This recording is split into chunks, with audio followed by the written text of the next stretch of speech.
Welcome to the Bodybuilding Banter podcast, your number one source of all things bodybuilding. Be sure to like and subscribe to stay up to date on future episodes. Now, here's your host, Leroy Rollins.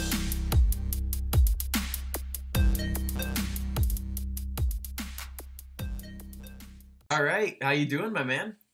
Doing all right, man. It's quarantine and chill life. How about you? It's a whirlwind, let me tell you. Between balancing what I'm trying to do and what clients are trying to do, it's crazy. Dude, I can't even imagine for you. Like, I'll be honest. For me, it's actually been like, other than like the scrapping together the home gym thing. Yeah, it's been pretty okay with me. Like, I mean, I'm able to work from home at my job pretty easily. And I actually kind of like it better to an extent too. So less awkward social interactions in the office, you know. Sure. But and then I'm introverted anyway, so like social distancing is like my specialty, I guess. That's your game. But for you, I mean, I can't I have a few clients that I've had to do a little bit of work in that, but that's like a kind of a side gig for me. But I mean, that's your full-time job, like.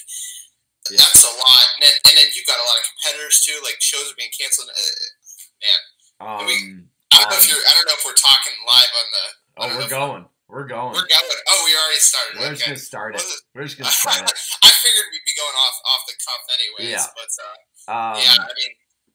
But like I had this past weekend, 8 people get notified 4 weeks out. Nope, sorry. Damn. Yeah. And I think you mentioned it on one of your posts recently, but like you kind of saw the writing on the wall, but still, like it still hits. You know, it's still on. It's still like, oh, God, man. Yeah. So like I'm at a crossroads right now myself, trying to decide what the hell I want to do. How far out are you from your first show? Then you're gonna do the one in New York, right? Yeah. The INBF. Yeah. Is that still on, or is that? Well, so here's the thing. So this weekend will be 9 weeks out, and as of right now, the show is a go. But there's a few things that are kind of running through my head. Number one, I got to get across the border, obviously. Yeah. Number two, if I do get across, and like up here, for example, if you come back, you have to be quarantined for 2 weeks, which like I really don't want to do. And then number 3, which is the biggest one, is if I get to go, it's all good. They need a minimum of 8 competitors to give out a pro card. And my concern is that because of everything that's going on, it's either going to be very small or not at all. And I'll be like one of 3 bodybuilders up there. Not get a chance. You know what I mean? So it's like I'm trying to weigh it out. It was actually pretty sweet yesterday. Obviously, you know who Cliff Wilson is. Oh, yeah.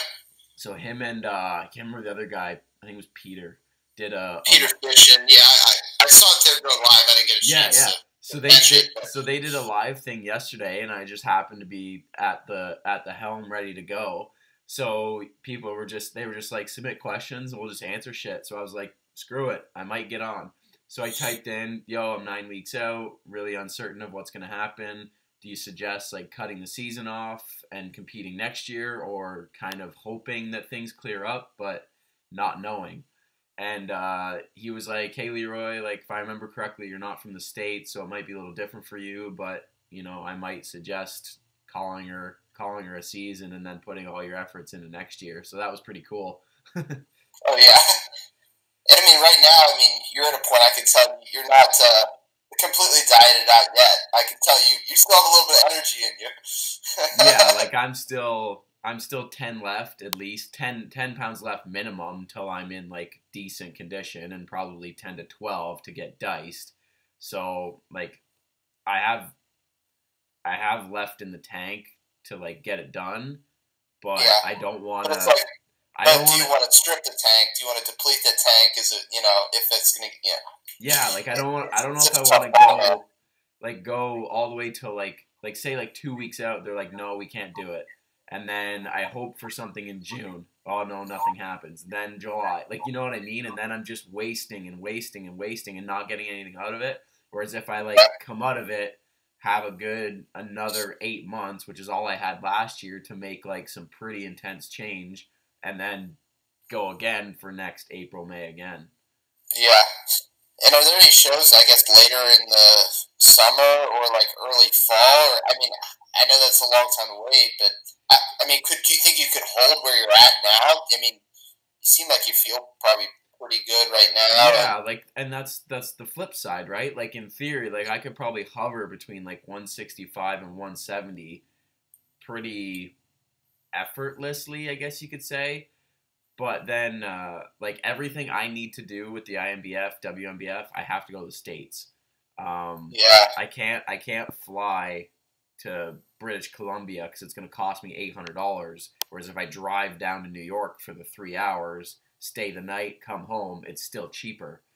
Oh yeah. And obviously, flying right now is a taboo subject, anyways. Oh yeah. But there is one in Buffalo in September that I was eyeing up, but again, like it's just, like say I get all the way to September and this shit's still going on, then I've wasted the year, right? I don't know. Yeah, it's a tough call to make. I know.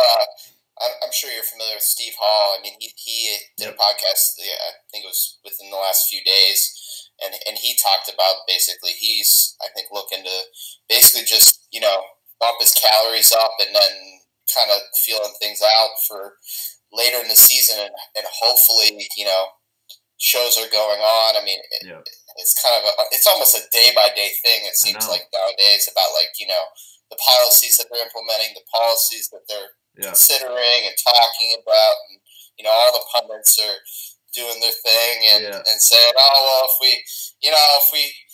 we should just lock it down forever, or the others are saying no, we should just open the economy completely, let people die. And it's like it's probably somewhere in between, but it's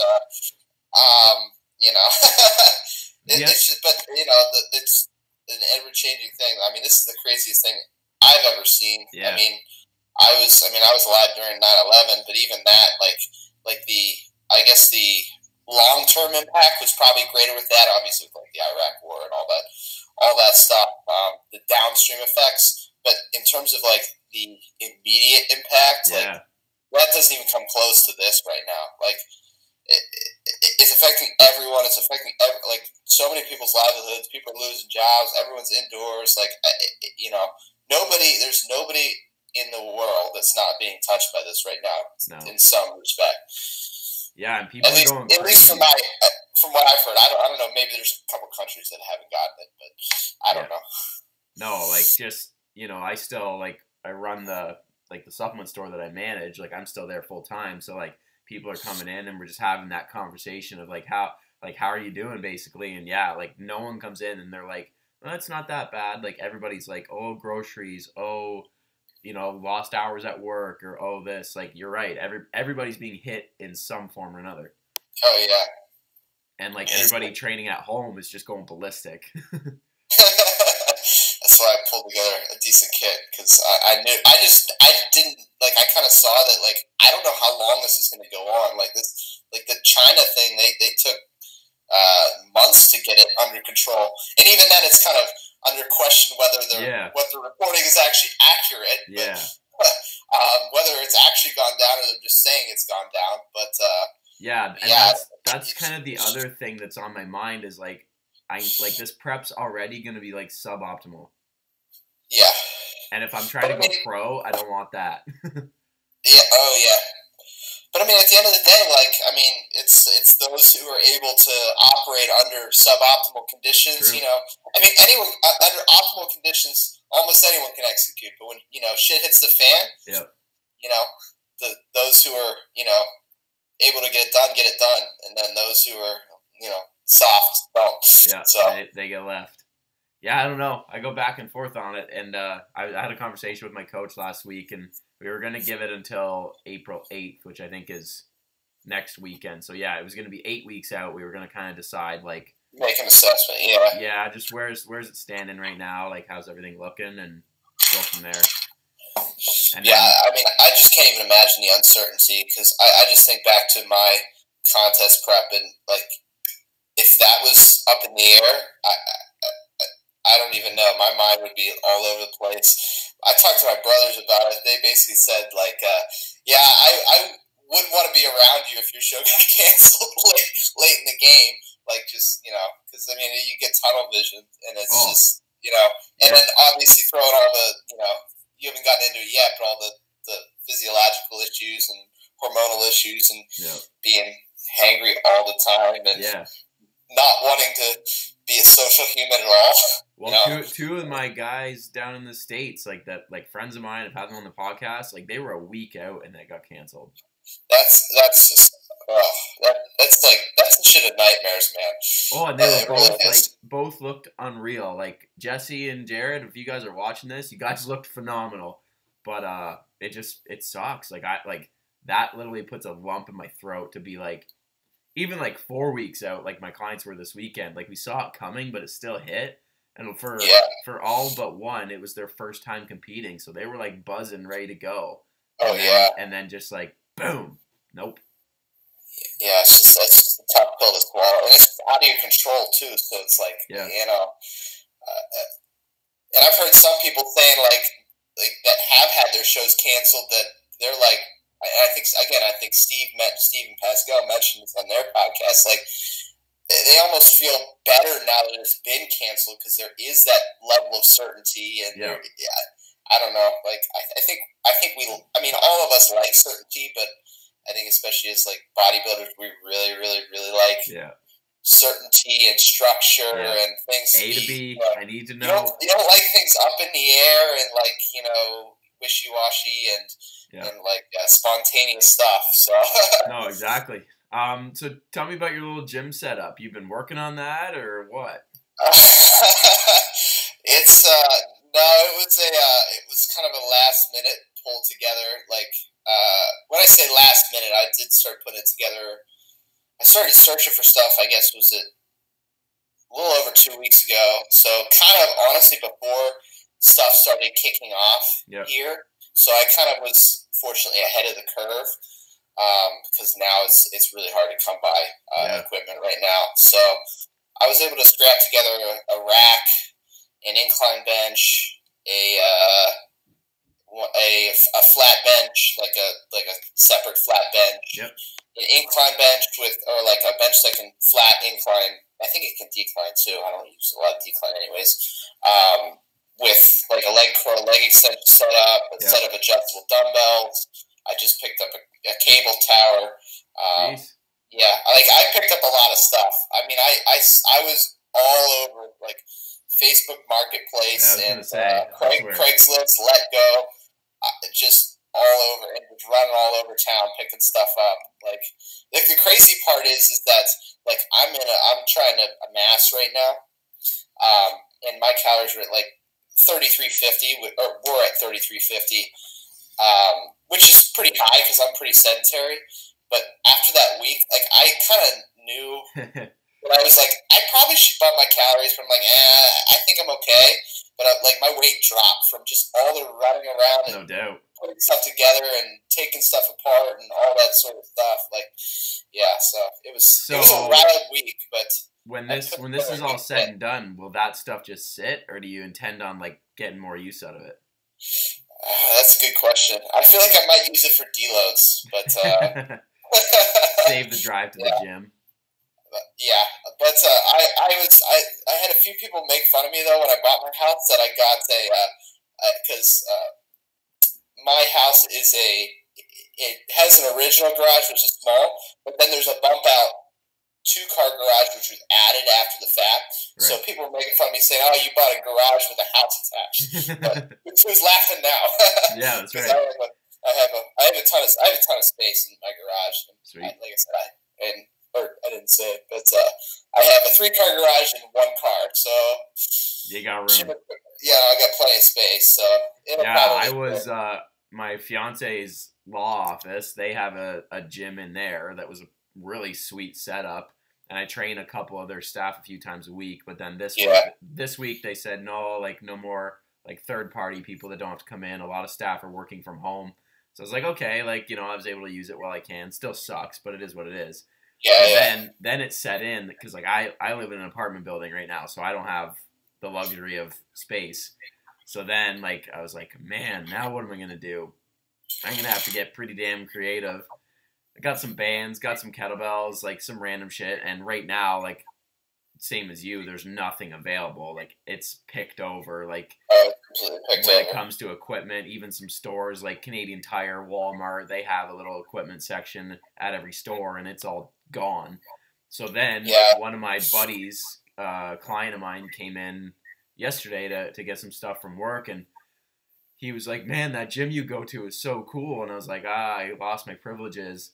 He's like, come to my place. I'm like, what? He's like, I got a squat rack and dumbbells and stuff. I'm like, sold. So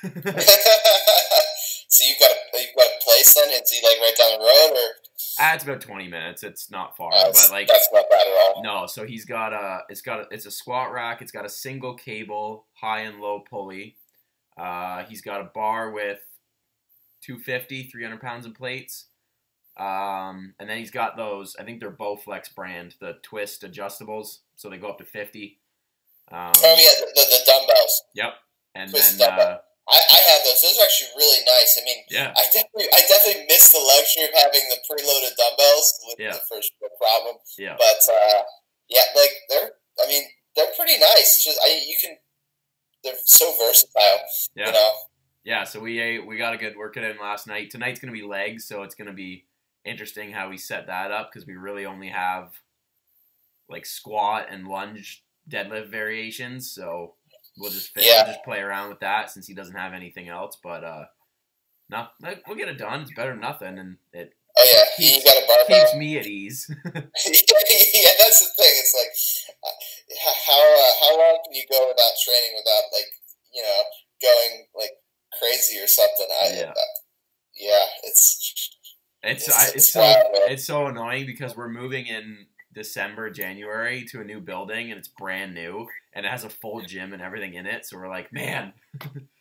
Why couldn't we move now? Or like a month ago. Yeah. So where's that place then? Is that pretty close to you then? Yeah, it's more central in town, but like there's 3 buildings that they're putting up. This is the second one. So when we first moved, which was like we moved here like last June-ish, May, June, and we put our names on the list because it was a brand new build. So we got a phone call a couple months ago saying that we they'll take us if we want. So it's freaking awesome. It's got a gym, it's got a pool. The top of the building's all nicely done with like barbecues and stuff, so you can have like little family gatherings and shit up there. Like, it's sweet, and it's no more expensive than what we're spending now. So we're gonna stay there for a few years. And that's a no-brainer, yeah. But is it built now, or like some of it built, or? Yeah, like it should be done. I think they said in September, and then over the course of the fall, early winters when they move people in. Gotcha. Yeah, we're pretty pumped about that. That'll be nice. Yeah, that'll be pretty sweet. You wonder what it's going to be like, up until then, construction and everything, and I for my job, I manage some construction projects, and that's a big concern of ours is, what's going to happen with sourcing labor and with shutdowns and all that sort of stuff. But craziness. Has anybody close to you been really impacted by this yet? My dad is a doctor. He's a urologist, so he's not directly dealing with it. But I talked to him yesterday. I saw him yesterday, and he had a patient that was on a ventilator. That was confirmed case, and he had to put he said he's like this big hazmat suit and this craziness, and he's like, this thing was almost over the top, but I mean it's necessary though, because you really don't want to get infected, and it's super. I mean, it's just crazy how infectious it is and how contagious it is, and he's in the hospital system, so obviously I worry about him a little bit, but I don't know anyone that's had it or anything, but cases are really just starting to take off here. I don't know. Have you guys had a lot of cases up in Canada? You're not far from me. No, like in Ontario alone, I think it was like 70 cases yesterday or something. Like, it's crazy. Like, we're kind of like starting to boom because of Toronto, right? Like the biggest airport, Yeah. the most densely populated place. Like it's literally just a matter of time, and I don't know, it's pretty wild. Yeah, and I mean, just like even going to the grocery store and stuff, you don't know where you're gonna. You just don't know. Like, and then people that are seemingly well are sick. Yeah. Are like either carriers or just haven't expressed symptoms yet. I think that's the dangerous part. Is that just it's just like normally you get sick and you stay away from people, but this is like you're sick, but you don't know you're sick. So like no, it's like 21 days, isn't it? It's incubation period's 21 to 28 days. I've heard all sorts of stuff, but it's a long time. I don't know the exact length of time, but yeah, it's a while though. Yeah, it's just it's crazy, right? Like I'm like super like into this, like into the research behind it, and trying to like get like actual facts versus like what I hear. And, I've watched interviews with like head doctors and CDC guys and all that kind of stuff, and they're saying like it could be up to like 18 months before we have like an actual vaccine, and it could be like everybody's preparing for weeks of this, but it's more likely to be months of how this all plays out. So it's pretty scary.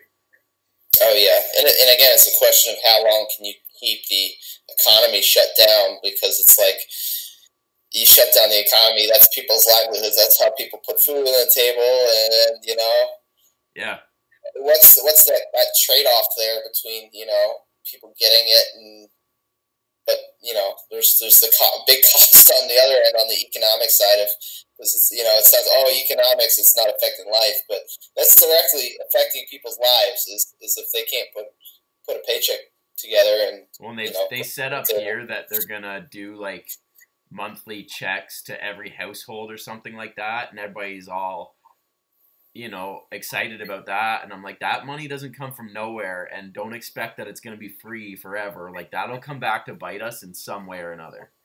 Exactly. I mean, like, government funding sounds great, but then that's how they spin it. They say government funded. Yeah. It's really taxpayer funded. That's at the end of the day, like, government doesn't just pull money out of the air. I mean, well, they can, and then they just hyperinflate the currency. But it's not so simple as the government can just fix everything. Yeah. And a lot of people are we don't need to get too political, but a lot of people are using this as an excuse. We need more government everywhere on everything. Yeah. But it's not so simple. Is the gas super cheap for you? That's a good question. I haven't gotten gas because I barely left my house. I haven't gotten gas in like 2 weeks. So yours is in gallons, right? Yeah, it's gallons. So whatever the conversion is, like, so gas for us probably like a month ago was like $1.10 a liter. Right now it's 69 cents. Wow. Yeah. Literally dropped in half. Yeah, like I could fill my truck up for probably like $40 now instead of $100. That's crazy. It's just but no one can go anywhere, so sick. Exactly. The only trips that I'm making are occasional trips to like my parents' house to pick up groceries they picked up, or my own trips to the grocery store, which I'm trying to minimize because obviously I want to limit my chance of exposure as well, and exposure for others. But I don't know. Did you freeze a bunch of stuff? I went like a week and a half ago. I went to Aldi's and I bought so many vegetables and meat and all that sort of stuff. Yeah, I bought a whole bag of rice, but I froze a lot. I froze so much stuff because I'm like, I'd rather just not leave the house. Like, even if I can get to the grocery store, is that worth it to go to the grocery store? Or is it better off for me to just have a ton of stuff in my freezer? And I have a second freezer in my basement too, so like I have a lot of freezer space that I hadn't been using. So I don't know what you've done on the food side. Yeah, we stocked up pretty good. We stocked up on like chicken and beef and that kind of stuff because she was like, the last thing I need is a stressed out bodybuilder going on about food. So, yeah. Couple boxes of rice, couple things of potatoes, lots of frozen vegetables, that kind of stuff. But it seems to be like the food supply sounds like it's not going to be an issue. But it is. Supply's not an issue, but it's more just going out than anything. And I guess you're a little bit lighter on the carb side with where you're at in prep too. Some days worse than others. I'm eating over 500 grams a day, so I'm like, man, that like I have a 10-pound bag of rice. Like, that'll last me a while, but my original 10-pound bag was like depleted to like a third, and I'm like, like that's a lot of rice, but man, I go through a lot of carbs in a day. So it's like after every workout I have Cheerios, so we had like boxes of Cheerios stockpiled. That's your thing. What kind? Like the regular stuff, honey nut, or just like whole grain Cheerios, protein in there. Cheerios. You put banana or anything on it, or just keep just the Cheerios? Yeah, just plain. I've been doing this thing now where I'll put so I have like egg whites, protein, and then my Cheerios. So I've been putting it in like the blender with ice, so it makes almost like ice cream. Putting that on my Cheerios. Whoo! Oh man, yeah, you're in prep, man. I can tell that now. But just based on your description, I'm like, that'd be like it would go down. But for you, it's like, man, this is just heaven. Living the dream. I love it. I love it. And then what else was I having the other night? Oh, I made like a pancake, and it was like the coolest thing ever, but it was probably so shit. A protein pancake? Yeah. Are you at the point where like anything like protein bars, protein products all taste like candy? There's no difference. Well, like not quite there. No, I eat the same thing like day in and day out. I don't vary from it. That's just what I do. It's what I like. And like one of my meals is beef and potatoes, and like I love potatoes, especially how we cook them. Like it's so good. I just wish I could have potatoes 6 times a day. All the time. So I guess that's a good question. Then do you do that all the time? Then, like year round, like off season and everything too, or are you? I've always practiced flexible dieting, but like I like a lot of foods. I like a lot of like. I'm probably one of the least picky eaters you've ever met. So like I love almost every vegetable, every fruit. Like I like having different stuff. But I've heard a lot of like people, especially like saying like during like a prep, that it might be a better idea to like reduce food fatigue to just stick to kind of the same thing, which I didn't do in my prep. But thinking back, it might have been a better idea to do that. I always do. How do you approach that? Yeah, I've always I did my first prep by myself and did a flexible dieting thing, but then as soon as I got with a coach, which is the same coach I'm with now, we always just like meal planned it. And then, like, typically Saturdays is, like, cheat meal, refeed. Some days during the week, like, we might, but we play it by ear, just depending on how I'm looking. But no, like, I eat, same thing every day, weighed out the same, day in and day out. Even, like, how I prepare it, I don't prepare it really any different. Like, I always, same cooking, same spices. But, like, I like it, right? Like, I'm not, people are like, oh, my God, how do you eat that every day? I'm like, I like it. Yeah. Like, every meal I enjoy. People that say that are annoying, but... Yeah. In the off season, I'm probably more laid back than most. I'm very much like, as are you, as are probably most of people listening to this that are into our field.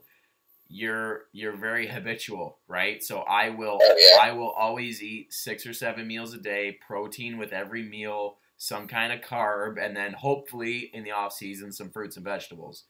But like I have a pretty good idea probably what my macros would be, but like last off season I just ate a lot of food and trained hard. Like I didn't track anything for like 9 months. Yeah, I think you got like a difference in approach. It's like I like to track. I just like to have that structure of tracking. Like even off season, like I still weigh my food and all that sort of stuff. But I still weigh stuff. Stuff, but I don't. It's probably not for the purpose of tracking. It's just like I just do that. It's just normal business. Yeah.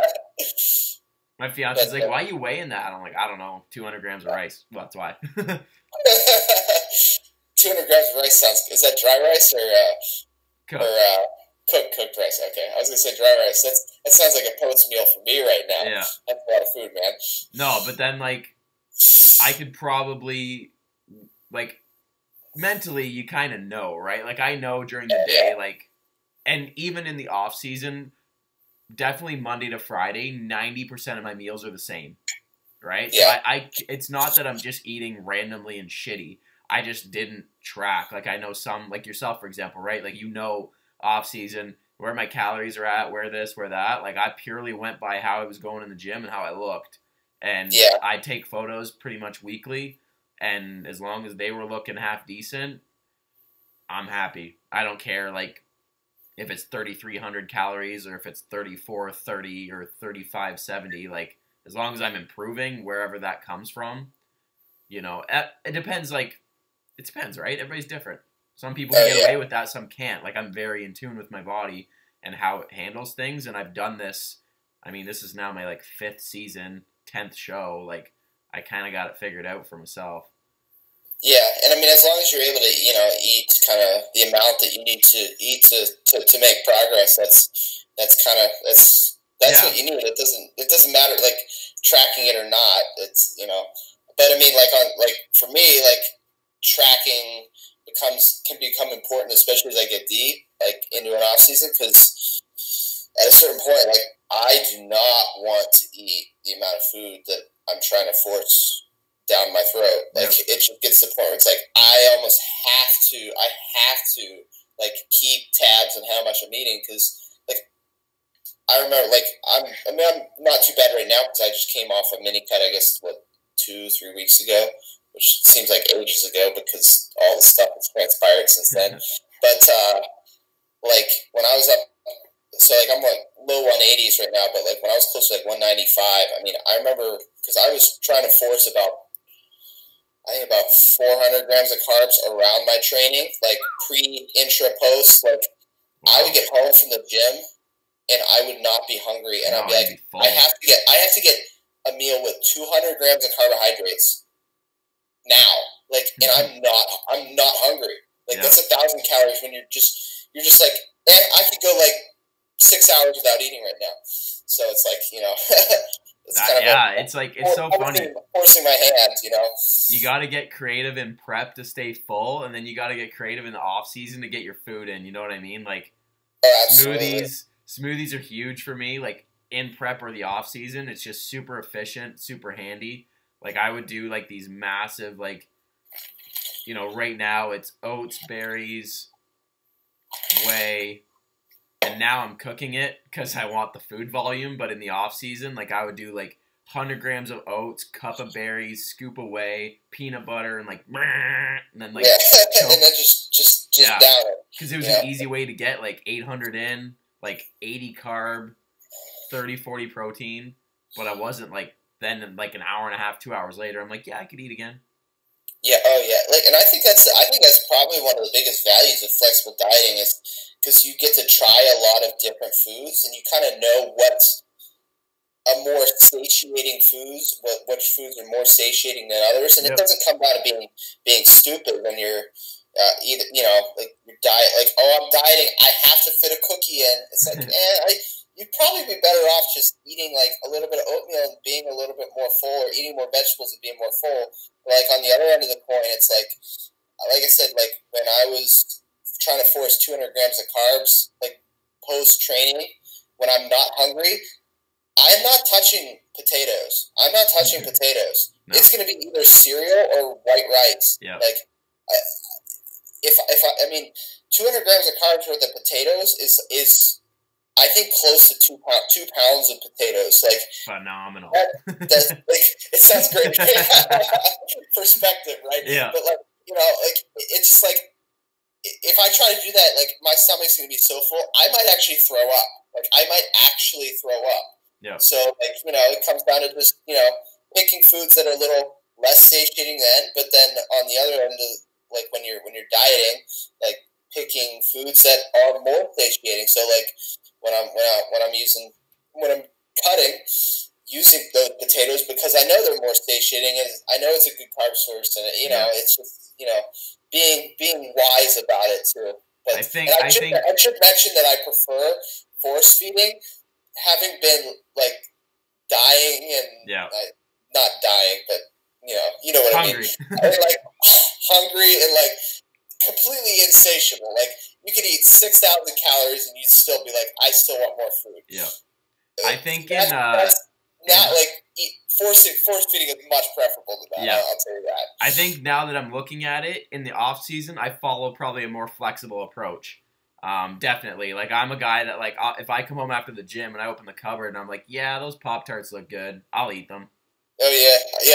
I included a couple Pop-Tarts in my. Yeah, and like typically what I would do in the off season is, like, during the day, food's pretty standard. Like, I have chicken and rice, I have like a beef meal, I have probably like a shake with a bar and a banana, for example. Like, it's pretty consistent. Then dinners, when I'm home with my fiance, basically whatever we want to cook, I'll eat it.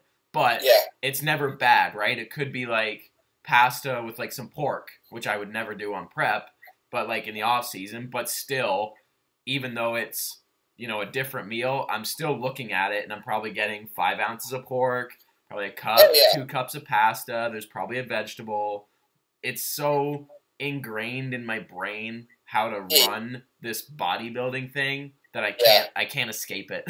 You gotta get your protein feeding, even if you're flexible dieting. Like, if you're missing protein feeding, it's like, you know, you can theoretically, like, I don't like it.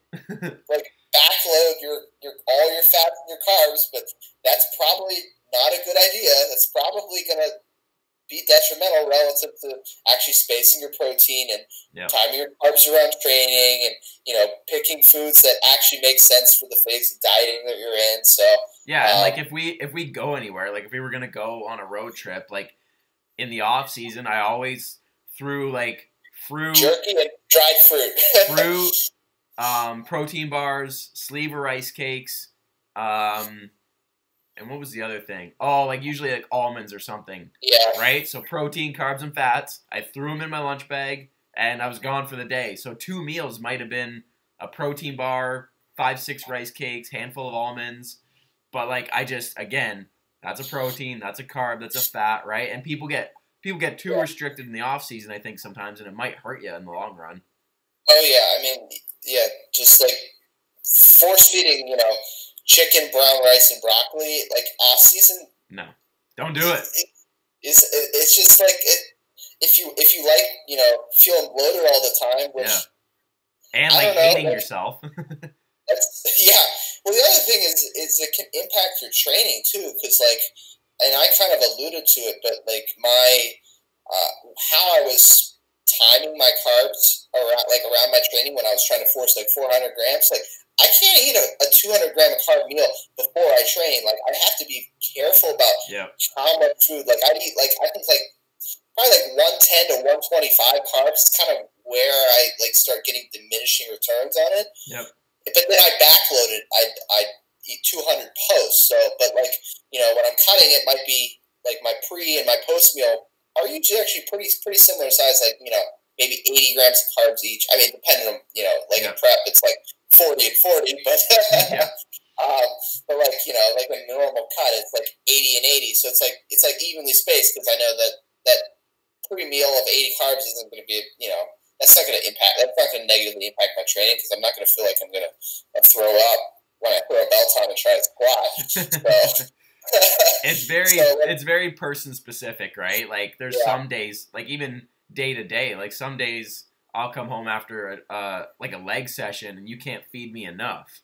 But then some days after I come home from like shoulders and arms, like I might still wait an hour because I'm just not hungry yet, and then I'll be ready to go. But like that comes with like your knowledge of your body and how you can handle things. Same with me, right? I think people get, you know, they find these plans or whatever, and then they're like, okay, this is perfect, this is gonna work for me, and then they don't realize that, like, me and you could follow the same plan but differently, right?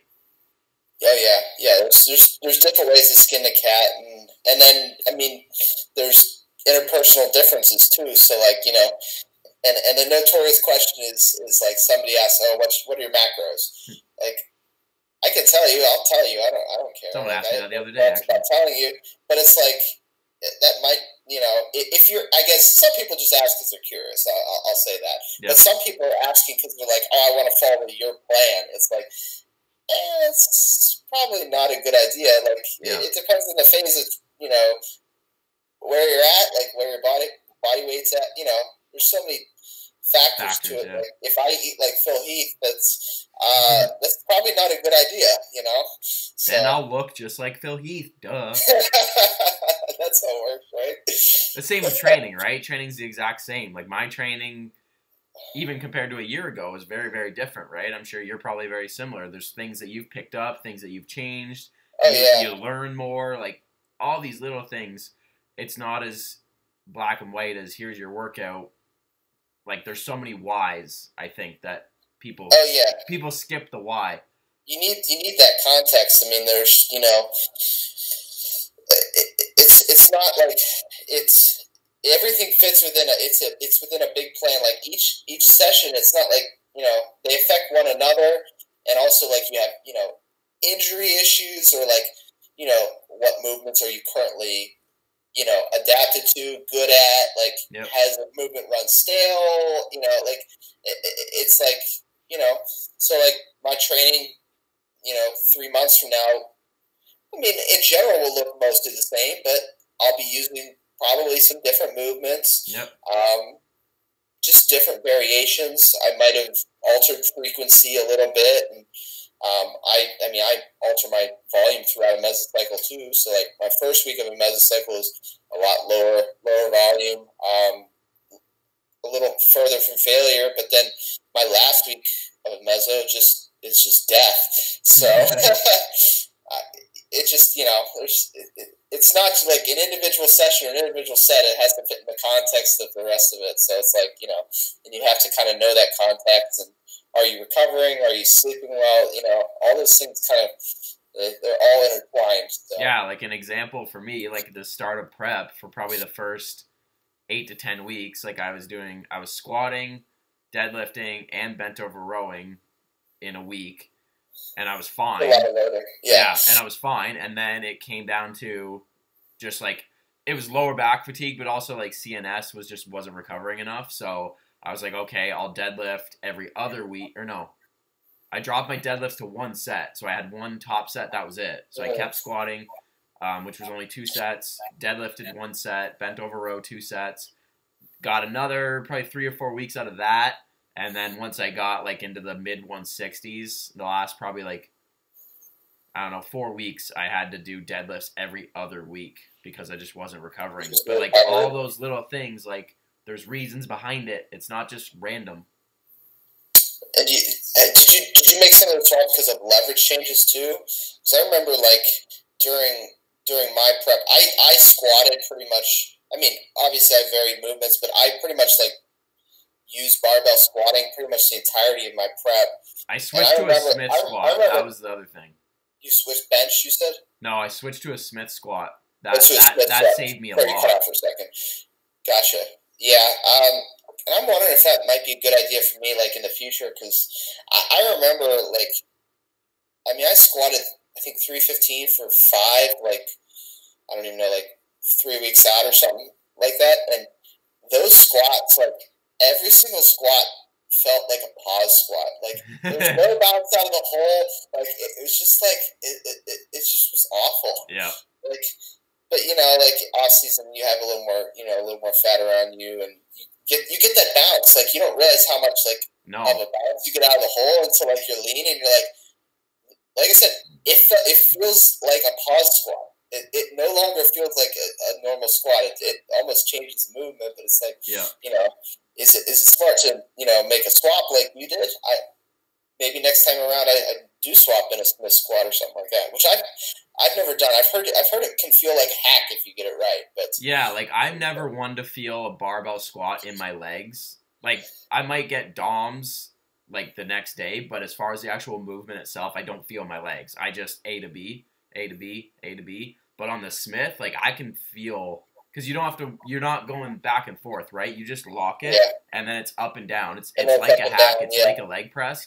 And I feel like I'll probably keep like a form of Smith squat, like moving forward as much as I can, especially in the off season. If I can get that up to like 4.5 plates for like a 10 repper, like my legs will be looking fresh. Oh yeah, absolutely.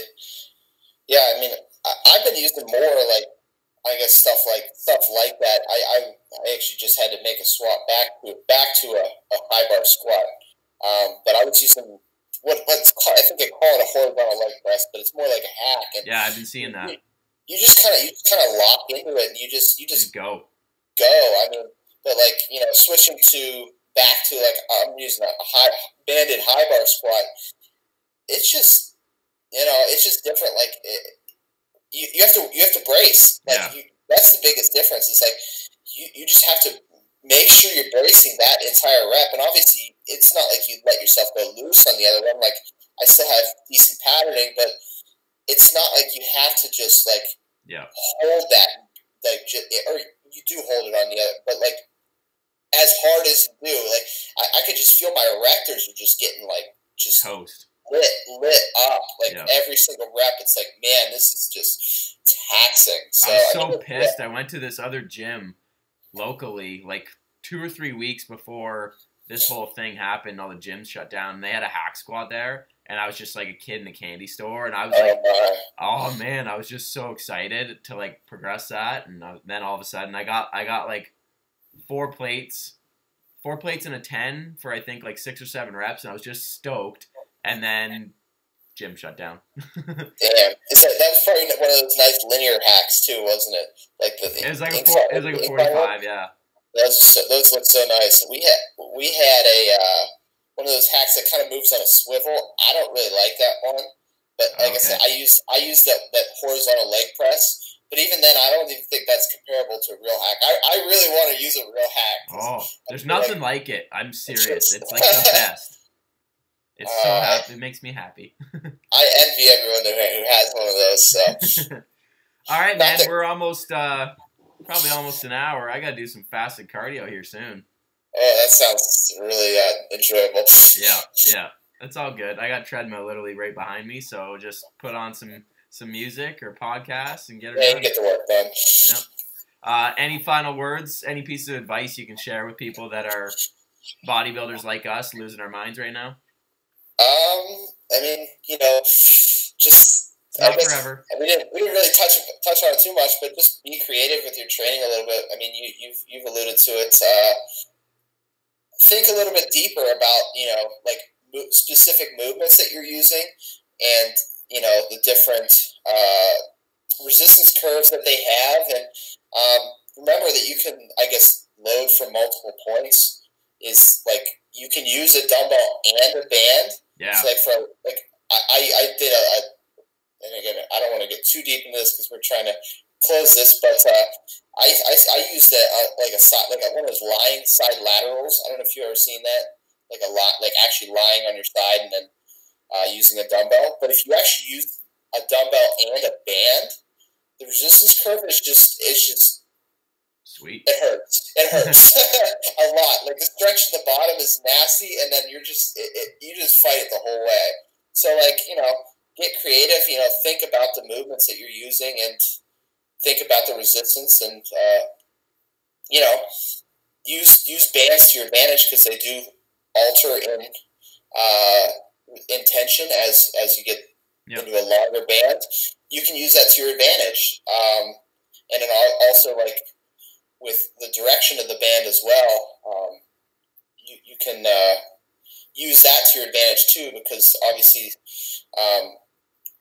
it's not like gravity works always down. Like if I'm doing a movement like gravity's down here, it's down here. Let's say I band like below my left foot here, like the band would be pulling here from here, but it's pulling at an angle here. Yeah. So you know, there's a lot of factors. Your line of pull changes too, so that's just kind of something to keep in mind for your home training. I've done a lot of posts recently about some of my home training and tried to, you know, make some informative value content and valuable content. So if you want to check out my page, you can. Plug the Instagram, man. Where can people go find it? The DC Hyper Strength is the Instagram, so you can find me there. I did pin my leg extension, leg curl, and an adduction set up on my story, so you can look at it, home legs. I walk you through it. So right on. Maybe some of you have similar stuff at home, so maybe you'll find it useful. Cool. All right, man. You have a good rest of your day, eh? Good deal. You too, Leroy. Hey, Enjoy the quarantining. Yeah, see you, buds.